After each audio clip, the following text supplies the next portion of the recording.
বন্ধুরা, আপনারা যদি আপনাদের ল্যাপটপ এরকমভাবে গিয়ে সিম্পলি শাটডাউন করে থাকেন, তাহলে আপনাদের ল্যাপটপটি কিন্তু প্রপার শাটডাউন হচ্ছে না।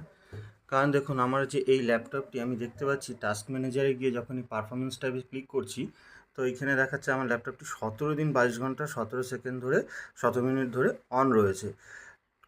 যেহেতু আমি কিন্তু এটিকে প্রপার অফ করতাম, মানে শাটডাউনে গিয়ে শাটডাউন করতাম, কিন্তু এটি প্রপার অফ হতো না। তো দেখুন, আমার সিপিইউ ইউসেজ কিন্তু 100% চলে যাচ্ছে। তো এর ফলে কিন্তু আমার ব্যাটারির কনজাম্পশন অনেক বেশি হচ্ছে। তো তার জন্য কি করবেন আপনারা, প্রপার শাটডাউন করার জন্য কন্ট্রোল প্যানেলে যাবেন।